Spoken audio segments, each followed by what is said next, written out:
Vamos a empezar en el nombre de Jesucristo. Vamos a seguir con el estudio del Evangelio de Juan hasta terminarlo. Vamos paso a paso para poder ir entendiendo lo que Dios quiere para cada uno de nosotros, porque la escritura no es fácil, es simbólica. Entonces vamos a estar muy atentos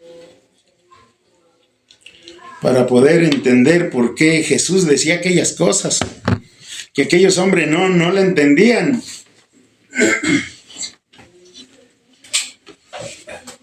Y decían, pues, ¿a dónde piensa ir este? Que no lo podamos ver. ¿Es que piensa suicidarse? Y así se hacían muchas preguntas. Para esto vamos a ir al Evangelio de Juan. 8, capítulo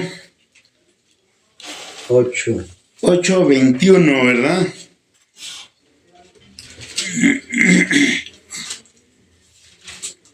¿Me siguen en la lectura? Para que ustedes puedan ver que esté ahí en la palabra lo que ahora les voy a enseñar.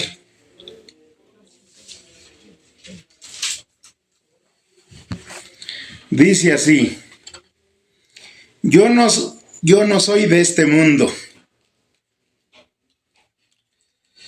De nuevo Jesús les dijo: yo me voy y ustedes me buscarán,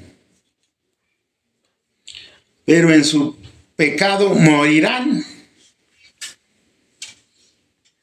A donde yo voy ustedes no pueden ir.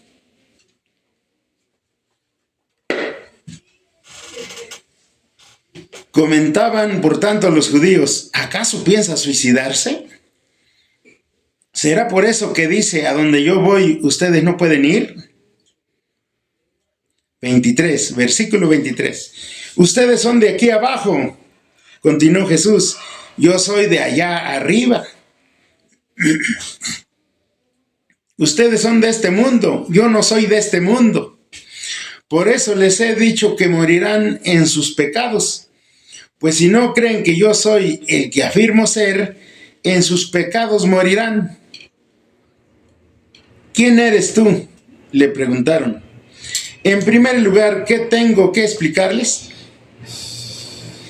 contestó Jesús. Son muchas las cosas que tengo que decir y juzgar de ustedes, pero el que me envió es veraz y lo que le he oído decir es lo mismo que le repito al mundo. Ellos no entendieron que les hablaba de su Padre. Por eso Jesús añadió: cuando hayan levantado al Hijo del Hombre, sabrán ustedes que yo soy y que no hago nada por mi propia cuenta, sino que hablo conforme a lo que el Padre me ha enseñado. El que me envió está conmigo, no me ha dejado solo, porque siempre hago lo que le agrada. Mientras aún hablaba, muchos creyeron en él. Dice que muchos creyeron en él, pero también muchos no creyeron, porque no era fácil. Imagínense a Jesús diciendo esas cosas, que él era de arriba, y aquellos decían: pero ¿cómo es posible eso? ¿Nos está choreando? ¿O de qué se trata? Porque entre ellos había muchos maestros de la ley,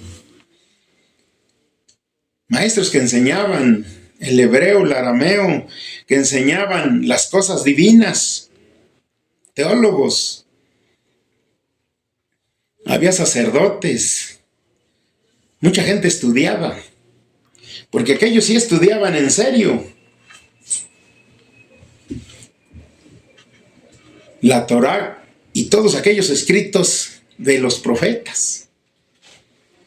Pero nunca nadie de los profetas llegó y habló como Jesús. Ninguno de ellos pudo decir esto, yo no soy de este mundo. Y como Jesús sí se atrevió. Yo no soy de este mundo.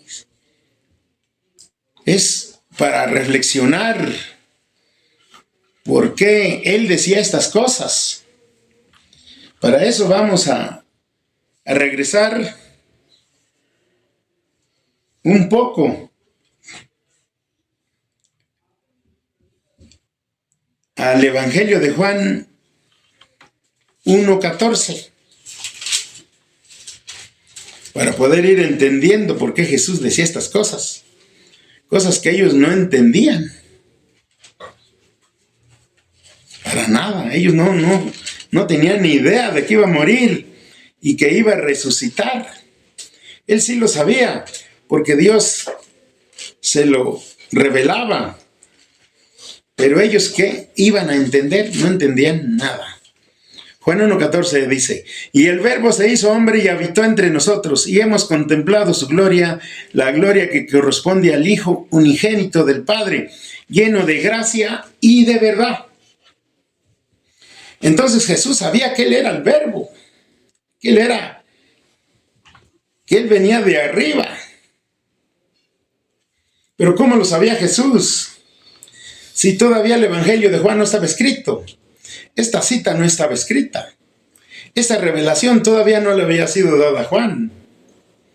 ¿Cómo supo entonces que Él realmente era de arriba? Y para poder ir entendiendo un poco, vamos a ir a Mateo 1. Ahí hacia atrás.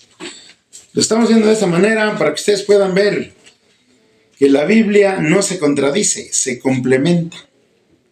Se va interpretando ella misma. Mateo 1:18, ¿verdad? El nacimiento de Jesucristo, dice. Versículo 18. El nacimiento de Jesús, el Cristo, fue así. Esto lo explica Mateo. Pero tampoco Mateo estaba escrito todavía. Ahorita vamos a explicar entonces cómo es que Jesús sí sabía que Él no era de este mundo. El nacimiento de Jesús, el Cristo, fue así. Su madre María estaba comprometida para casarse con José. Pero antes de unirse a él, resultó que estaba encinta por obra del Espíritu Santo. Como José, su esposo, era un hombre justo y no quería exponerla a vergüenza pública, resolvió divorciarse de ella en secreto. Pero cuando él estaba considerando hacerlo, se le apareció en sueños un ángel del Señor y le dijo: José, hijo de David, no temas recibir a María por esposa, porque ella ha concebido por obra del Espíritu Santo. Dará a luz un hijo y le pondrás por nombre Jesús, porque él salvará a su pueblo de sus pecados. Todo esto sucedió para que se cumpliera lo que el Señor había dicho por medio del profeta. La Virgen concebirá y dará a luz un hijo y lo llamarán Emmanuel, que significa Dios con nosotros. Entonces esa cita en Isaías, ¿verdad? Entonces estamos viendo que esto no es fácil. 24. Cuando José se despertó, hizo lo que el ángel del Señor le había mandado y recibió a María por esposa, pero no tuvo relaciones conyugales con ella hasta que dio a luz un hijo, a quien le puso por nombre Jesús. A ver, aquí dice que cuando el ángel le reveló a José,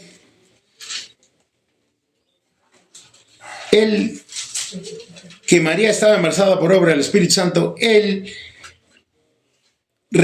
decidió casarse con María. Pero acá, si regresamos un poco al 1:19, dice: como José, su esposo, era un hombre justo y no quería exponer la vergüenza pública, resolvió divorciarse de ella en secreto. Versículo 19.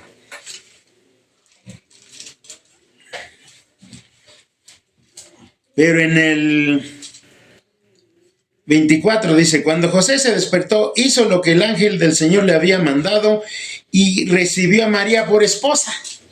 ¿Cómo es que la recibió por esposa si según ya estaba casada con él? ¿Estaban qué entonces? Comprometidos. Estaban comprometidos, ¿verdad? Fíjense, esto puede confundir a cualquier lector. Como su esposo, como José, su esposo era un hombre justo, no quería exponerla a la vergüenza pública y resolvió divorciarse. Entonces ya estaba casado, ¿o no? Y acá en el 24 dice, cuando José se despertó, hizo lo que el ángel del Señor le había mandado y recibió a María por esposa, pero no tuvo relaciones conyugales con ella hasta que dio a luz un hijo a quien le puso por nombre Jesús. Entonces, para poder entender esto y ver que la Biblia no se contradice ni se cotrapea, sucede esto, que allá en Israel los noviazgos eran muy serios, no era como ahora, que hay tanto libertinaje, que todavía no se casan y ya andan haciendo cosas de esposos, los novios, ¿verdad? No, en aquel tiempo no. Allá, para que un israelita tuviera una novia, tenía que hacer un compromiso. Era una carta de compromiso. Por eso dice que José, cuando supo que María, la novia, estaba embarazada, quiso divorciarse. O sea, quiso romper el compromiso de noviazgo.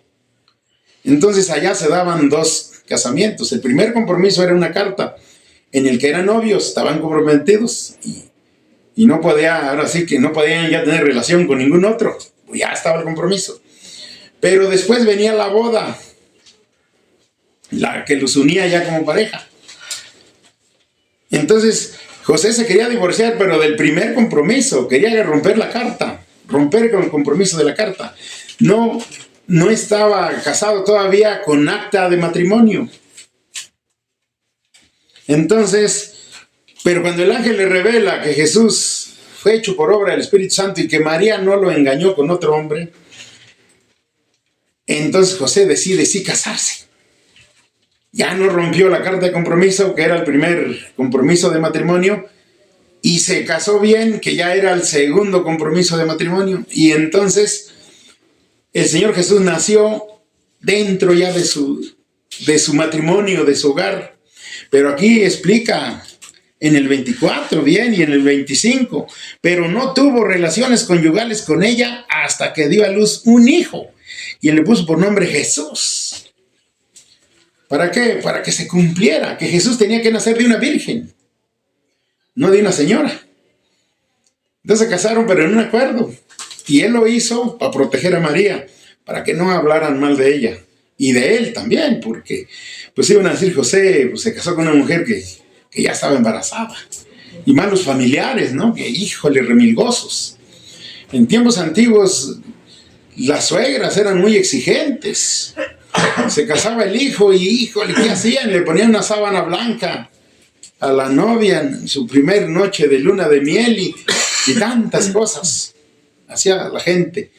Bueno, pues allá también la situación era parecida. Entonces por eso hacían un compromiso.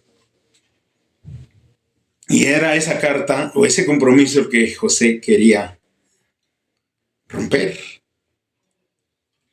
Pero el ángel se le apareció. Fíjense qué bonito es cuando Dios interviene, porque entonces intervienen sus ángeles en el 20.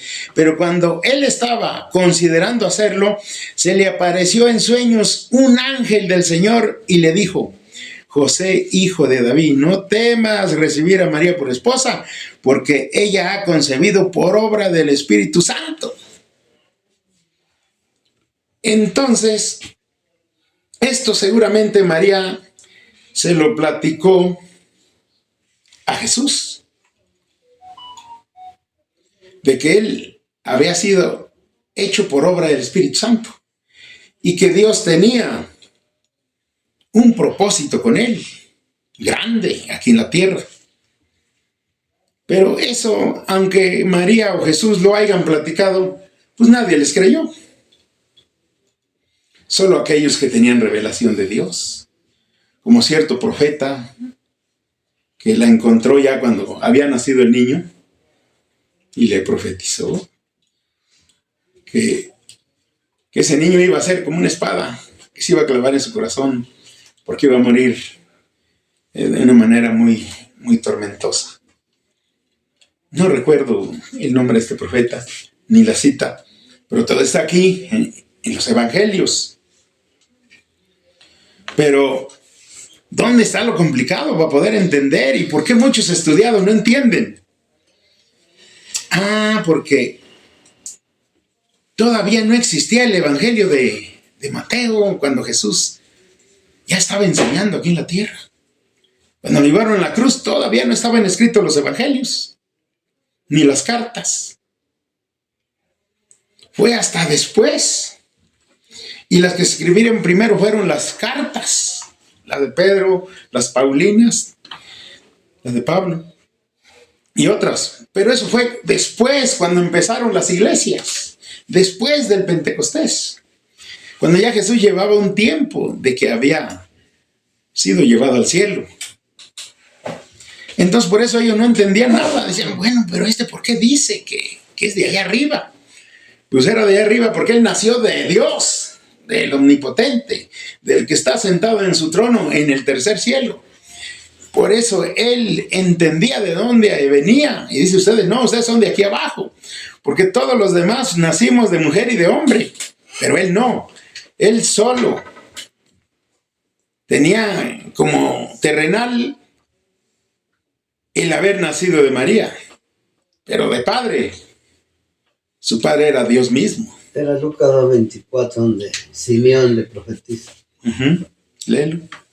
Ahora bien, en Jerusalén había un hombre llamado Simeón, que era justo y devoto, y aguardaba con esperanza la redención de Israel. El Espíritu Santo estaba con él y le había revelado que no moriría sin antes ver al Cristo del Señor. Y movido por el Espíritu fue al templo cuando al niño Jesús lo llevaron sus padres para cumplir con la costumbre establecida por la ley. Simeón lo tomó en sus brazos y bendijo a Dios. Según tu palabra, soberano Señor, ya puedes despedir a tu siervo en paz, porque han visto mis ojos tu salvación, que has preparado a la vista de todos los pueblos, luz que ilumina las naciones y gloria de tu pueblo Israel. El padre y la madre del niño se quedaron maravillados por lo que decía de él. Simeón les dio su bendición y le dijo a María, la madre de Jesús, este niño está destinado a causar la caída y el levantamiento de muchos en Israel y a crear mucha oposición, a fin de que se manifiesten las intenciones de muchos corazones. En cuanto a ti, una espada te atravesará el alma. ¿Qué cita es? Es Lucas del 25 hasta el... ¿Lucas qué? Lucas 2, del 25 hasta el 34 le dije. Entonces todo está en la Biblia, pero tampoco Lucas estaba escrito. Entonces era difícil para aquellos hombres poder entender. Tampoco el Evangelio de Lucas estaba escrito. Todo el Nuevo Testamento se escribió después. El Antiguo sí era de antes, y ahí estaba incluida la ley. Y cuando Jesús estuvo aquí en la tierra, Él vivió la ley para poderla cumplir y así podernos justificar.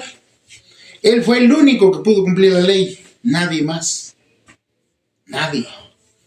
Por eso su muerte nos fue válida, pero también le fue de derrota a Satanás o al diablo. Porque llevó a la muerte a un justo, y ahí fue donde Él la perdió. Y con esa muerte Jesús venció y se le llevó al cielo y se le sentó a la derecha del Padre en poder y gran gloria, pero también nos dejó esa victoria. ¿Por qué? Porque cuando Satanás tentó a Adán y a Eva, siendo ellos espirituales, ellos convivían con Dios, lo que Satanás hizo fue transportarlos de dimensiones espirituales a dimensiones almáticas. Entonces, cuando Jesús es sacrificado y sube al cielo y nos justifica, lo que hace es sacarnos de dimensiones almáticas y traernos de regreso a dimensiones espirituales y hacer posible que pasemos a ser hijos e hijas de Dios. Amén. Ahora somos hijos de Dios, porque así como Jesús, nacemos de nuevo. Nacer de nuevo es nacer de lo alto. Ahora también nosotros, y lo vamos a encontrar más adelante, como Jesús ora por nosotros y dice: Padre, te pido por ellos que se quedan en el mundo, mas ya no son del mundo. Ya no son de esas dimensiones almáticas, ahora son espirituales, ahora son tus hijos, ahora son tus hijas. Y yo les justifico con mi justicia perfecta, porque yo sí cumplí la ley. Y ahora somos hijos, somos hijas de Dios. Amén. Pero como el diablo nos dejó tan dañados, el diablo, Satanás, es lo mismo, pero en diferentes tiempos. Nos dejó tan dañados y sembró tanta incredulidad y puso una doctrina tan confusa, mundana, que al creyente le cuesta creer que ya es hijo de Dios y que su boleto está asegurado para la eternidad. Y que este cuerpo solamente es para un rato en este mundo, porque se tenía que cumplir lo que el Padre, el Señor, le dijo a Adán, que del árbol que estaba en el centro del huerto podía comer, pero del árbol de la vida, del bien y el mal, no podían comer porque morirían. Y así fue. Cuando desobedecieron y comieron de ese árbol prohibido, porque Satanás los engañó, dice: no, sí pueden comer.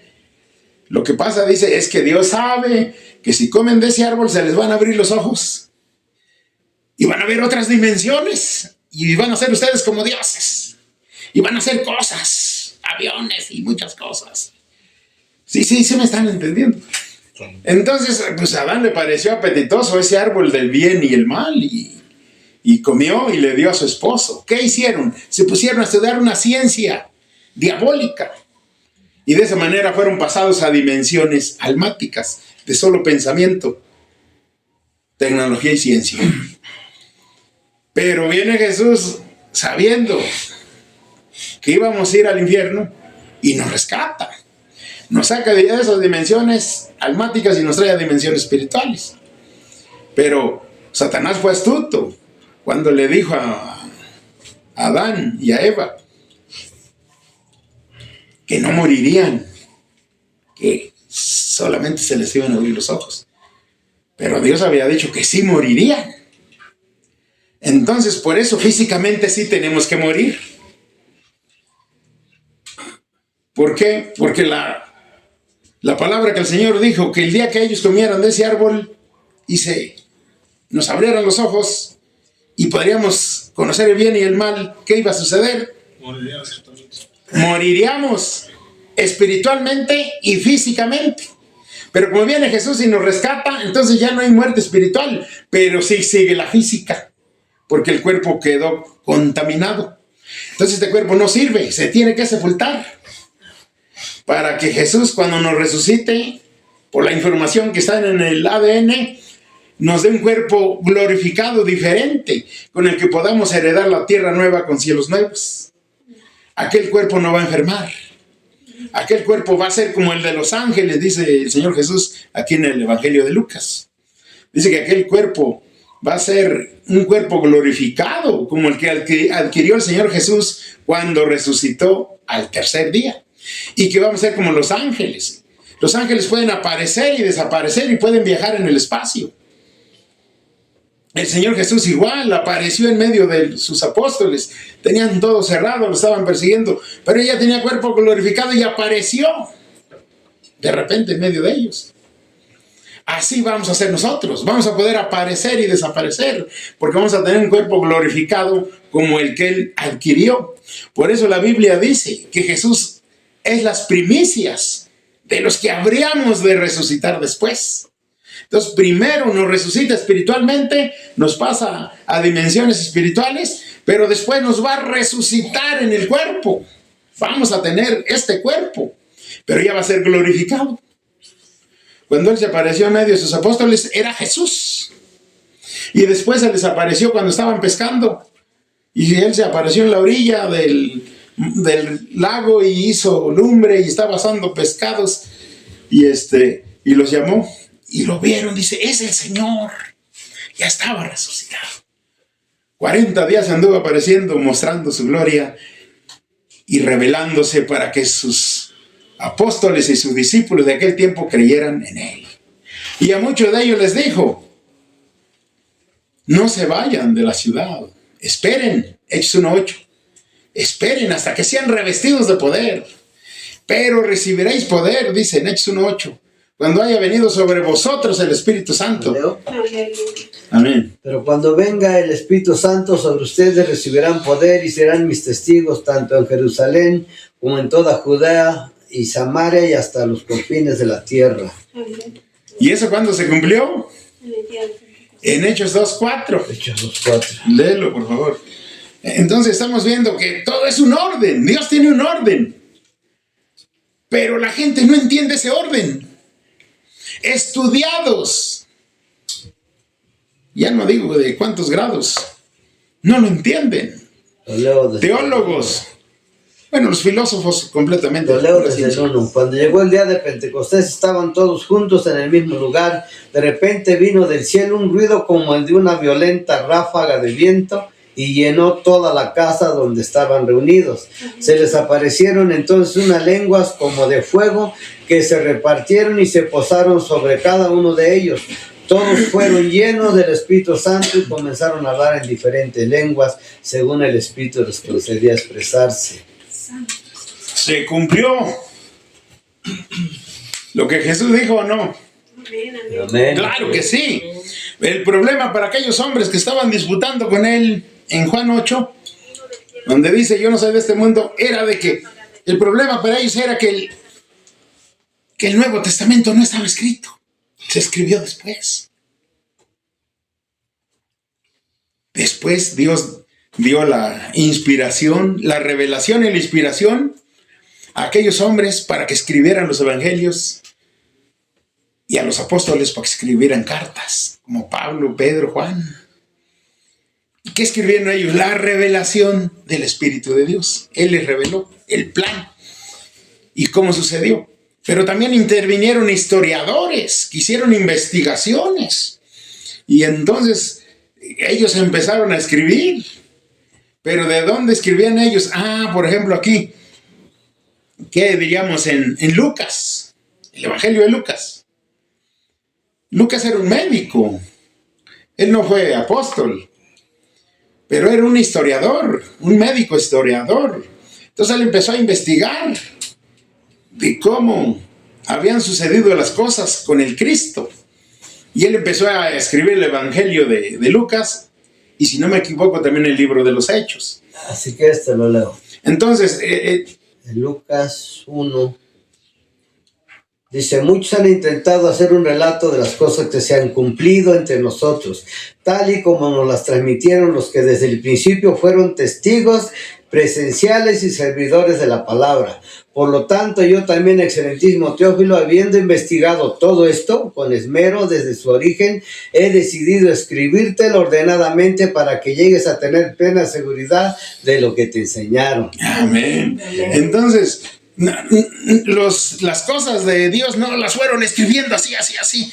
Como Mateo no fue escribiendo así, no. Las primeras traducciones fueron orales. Y luego ya las pasó el escritor, las escribió. Y así empezaron a surgir los evangelios y las cartas y la revelación apocalíptica de Juan en la isla de Pafos.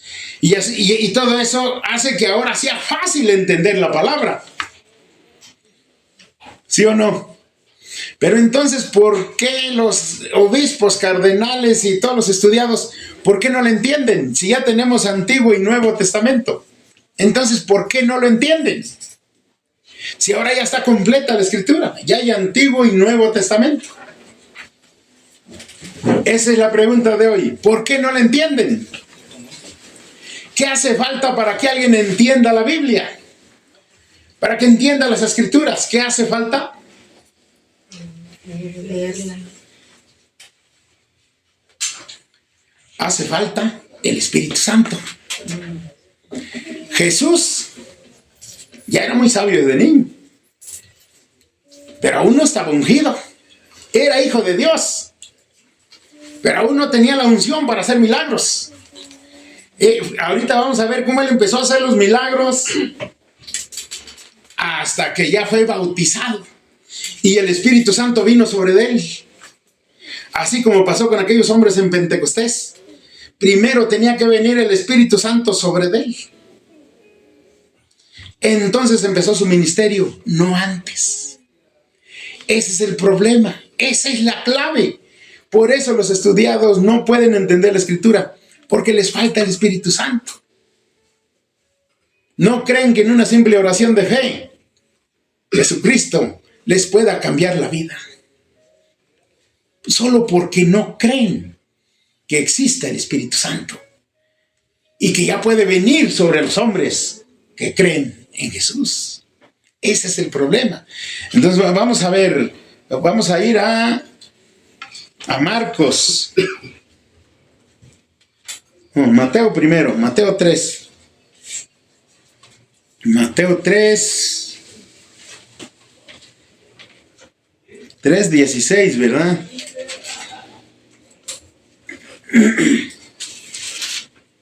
Aquí tiene título, dice, bautismo de Jesús.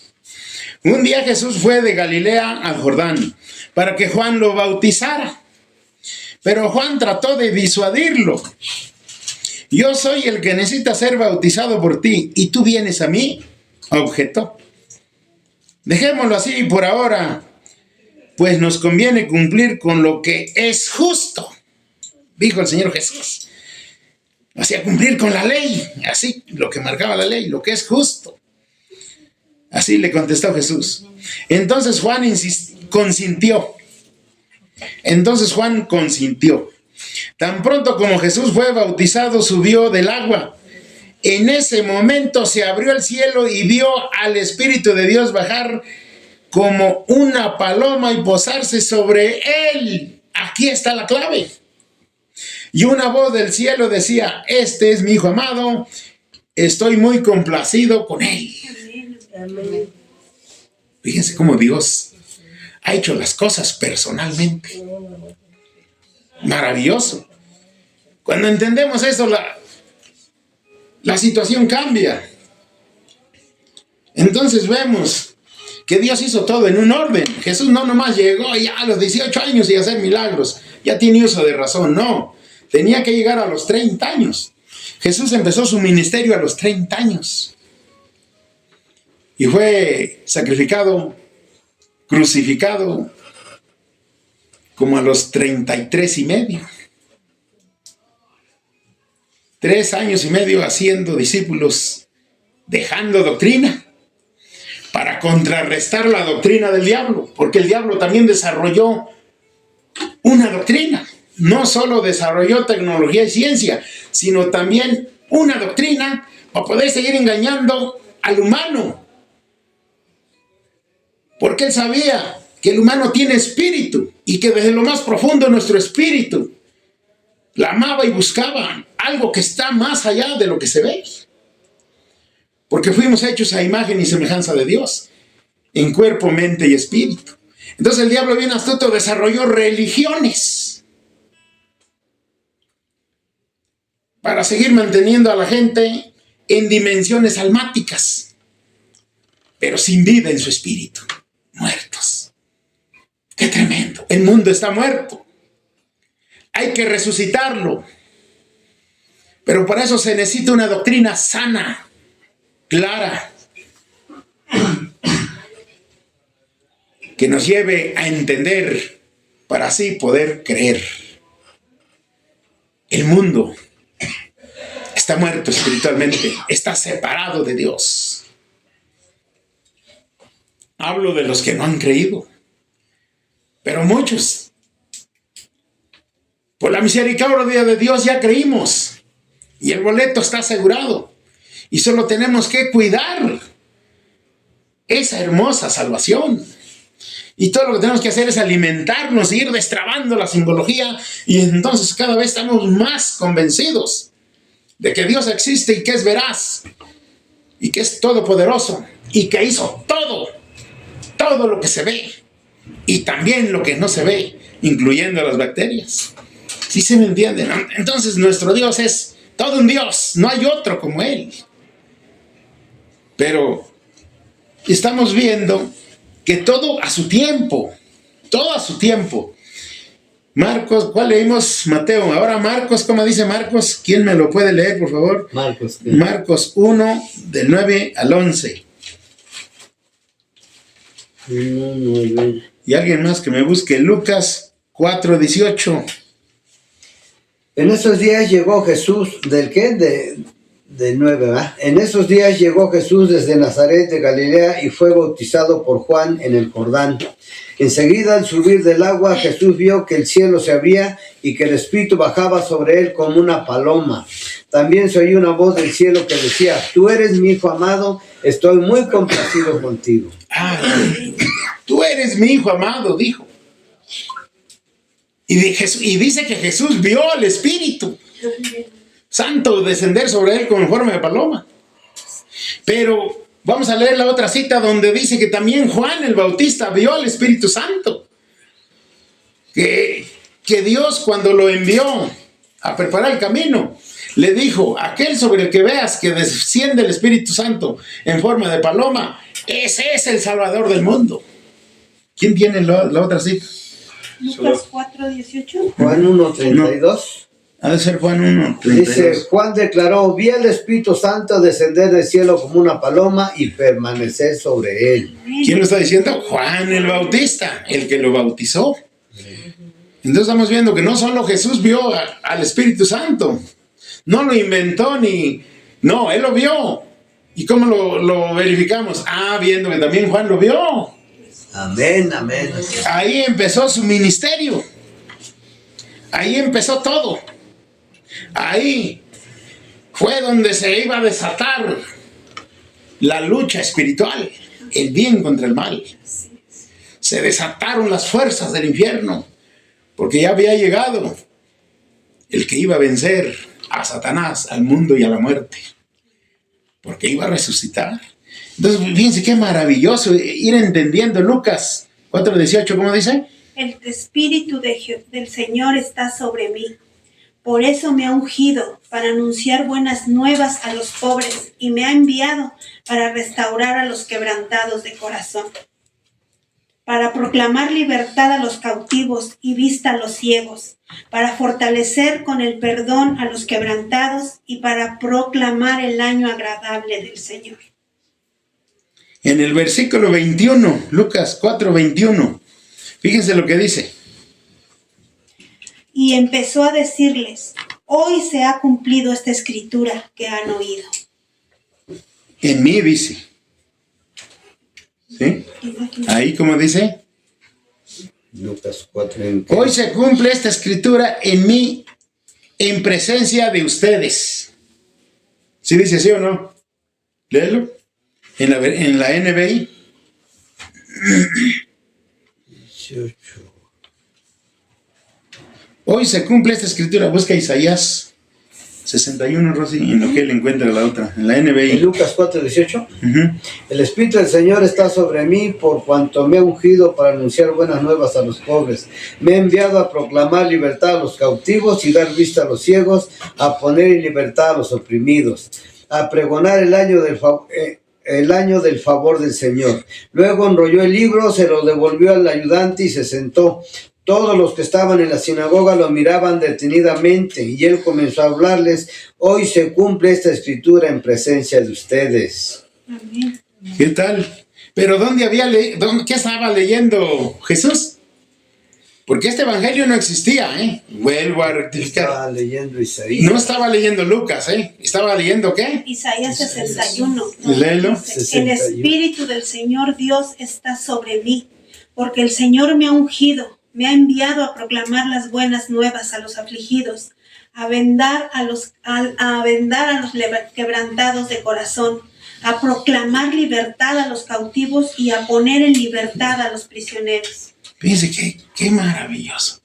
Entonces lo que estaba leyendo el Señor Jesús no era Lucas, era Isaías, el rollo de Isaías, el profeta de la antigüedad, que ya profetizaba que cuando el Espíritu Santo venía sobre alguien estaba ungido. Y entonces Jesús dice, esta escritura se cumple en mí. Ya estaba ungido por el Espíritu Santo que había venido sobre él. Agarraba la escritura y ya entendía. Y dice, hoy se cumple esta escritura en mí. ¿Cómo dice en Lucas? El Espíritu de Dios está sobre mí. Y me ha ungido para llevar buenas nuevas a los pobres. Buenas nuevas quiere decir buenas noticias de salvación. De que ya hay salvación. Solamente es creer. Es todo. Pero ahora vamos a ver cómo realmente él sí no era de aquí, era de arriba. Vamos a Hebreos 1:6. Búsquenlo, por favor. Hebreos 1:6. 1:6. Aquí está. Además, al introducir a su primogénito en el mundo, Dios dice que lo adoren todos los ángeles de Dios. Síguele. En cuanto a los ángeles, dice, Él hace de los vientos sus ángeles y de las llamas de fuego sus servidores. Pero con respecto al Hijo, dice, tu trono, Dios, permanece por los siglos de los siglos, y el cetro de tu reino es un cetro de justicia. ¿Qué tal? Has amado la justicia y odiado la maldad, por eso Dios, tu Dios, te ha ungido con aceite de alegría, exaltándote por encima de tus compañeros. ¿En cuál estás? Estoy en el 10 ya, Hebreos 1, del 8 al 10. Entonces estamos viendo, desde el 5 vamos a leer, dice, porque a cuál de los ángeles dijo Dios jamás, tú eres mi hijo.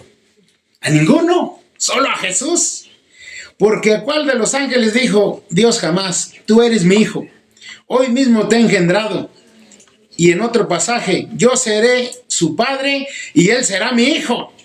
Además, al introducir a su primogénito en el mundo, Dios dice que lo adoren todos los ángeles, que lo adoren todos los ángeles de Dios. En cuanto a los ángeles, dice, Él hace de los vientos sus ángeles y de las llamas de fuego sus servidores. Pero con respecto al Hijo, dice, tu trono, oh Dios, permanece por los siglos de los siglos, y el cetro de tu reino es un cetro de justicia, porque a eso vino Jesús, a justificarnos, pero también a ver que todo se cumpliera con justicia. Has amado la justicia y odiado la maldad, dice en el 9. Por eso Dios, tu Dios, te ha ungido con aceite de alegría, exaltándote por encima de tus compañeros. También dice en el principio, oh Señor, tú afirmaste la tierra y los cielos son la obra de tus manos. Entonces estamos viendo que Jesús sí es hijo. Si es hijo de Dios, es el primogénito, y que con su obra de Él y su sacrificio de Él y su resurrección de Él y su justificación de Él, al sentarse a la derecha del Padre, nosotros pasaríamos a ser hijos e hijas de Dios. O sea, nuestro espíritu está sellado para ir con Cristo a la eternidad. O sea, no solo lo podemos adorar aquí, lo vamos a poder adorar allá, y allá lo vamos a poder ver cara a cara. Amén. Amén. Eso es lo que nosotros tenemos que entender. Pero la gente, pues yo no digo, ¿por qué tanto estudio? ¿Por qué la gente no puede creer? Si tienen mucho estudio, dominan algunos varios idiomas, pero no entienden estas cosas tan sencillas. ¿Por qué? Porque hace falta el Espíritu Santo. Estamos viendo que Jesús, siendo hijo de Dios, necesitó ser bautizado y que viniera el Espíritu Santo. Hoy los que van creyendo en Cristo también tienen que bautizarse Después del bautizo en agua, que es de arrepentimiento, o sea, cambiar de manera de pensar, después viene el bautizo que hace Jesús con su Espíritu Santo. Y entonces las personas empiezan a entender y dicen, bueno, ¿por qué yo no entendía? Y ahora entiendo. Porque al venir el Espíritu Santo nos pasa de esas dimensiones almáticas a dimensiones espirituales, porque el Espíritu Santo es eso, espíritu. Y solo Él puede tratar con nuestro espíritu, no el estudio, no el intelecto, sino solo el Espíritu Santo puede tratar con nuestro espíritu y resucitar nuestro espíritu para que podamos creer. Nuestro espíritu estaba muerto porque Dios se lo había dicho a Adán: el día que comas de ese árbol vas a morir. Morir espiritualmente es haber sido separados de Dios y haber quedado en el mundo viviendo solamente de nuestros ideales, de nuestras ideas, de nuestra búsqueda. ¿Sí me entienden? Sí se puede entender. Entonces, esto es maravilloso. Y en Juan 1:14 dice: y aquel verbo se hizo carne y habitó entre nosotros. Y hemos contemplado su gloria, dice, gloria como del unigénito del Padre. Hay un canto muy bonito que dice: lo divino con el hombre cobró vida y el reino de los cielos se acercó. ¿Cómo se acercó? A través de Jesús. El misterio de los siglos revelado. El Mesías prometido se encarnó. Fíjense, aquí está el mensaje. Al que debo de servir, vino a servirme. Al que debo de buscar, me busco a mí, porque estaba bien perdido. Al que debo yo de amar, me amó primero. Por mis culpas, por entero se entregó. Maravilloso. Ahí está el mensaje de ese ser divino que vino y se encarnó en Jesús de Nazaret, nuestro Salvador. Vamos a oír ese canto. Acá mis hermanos lo van a tocar. Lo divino con el hombre cobró vida. Es para tu gloria, Jesús. Para que el mundo sepa que no vas a ser Dios. Cobró vida. Y el reino de los cielos se acercó.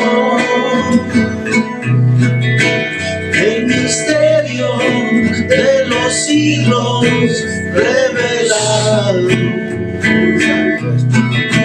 El Mesías prometido se encarnó.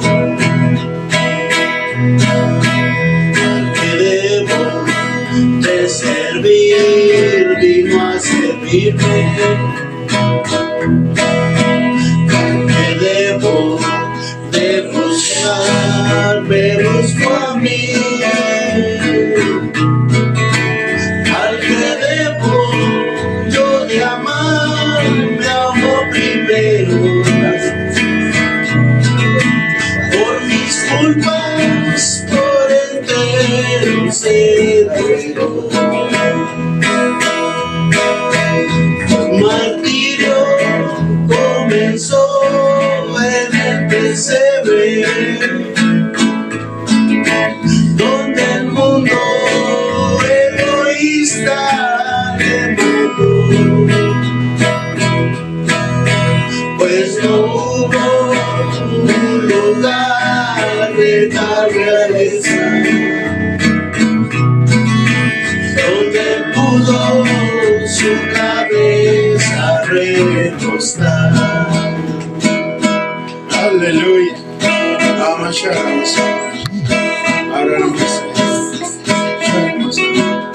Te alabamos, te glorificamos, Jesús,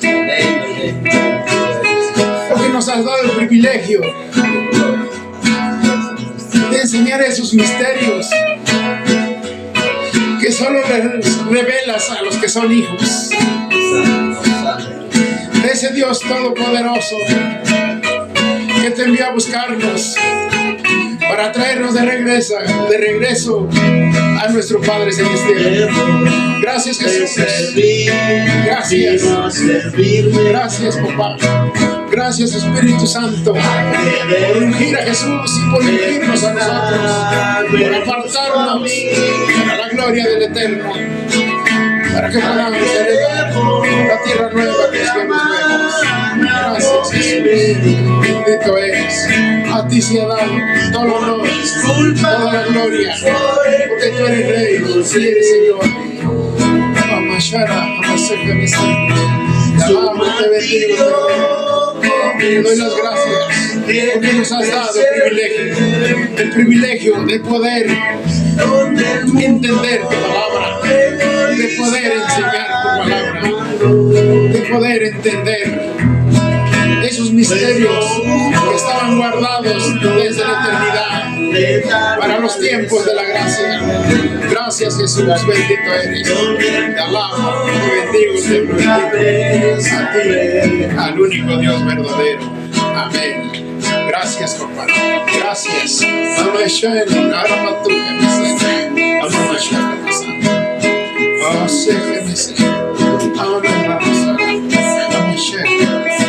Fiel eres tú, Señor. Que esta grabación, papá, les sea de bendición a la gente y que al fin puedan entender y así puedan creer con firmeza de que tienen boleto para la eternidad y que ya no hay necesidad de sacrificios, solo es vivir la vida nueva que tú nos ofreces en Cristo Jesús. Gracias, Señor. Gracias por todo. Te doy las gracias en el nombre de Jesús. Bueno, pues con eso terminamos.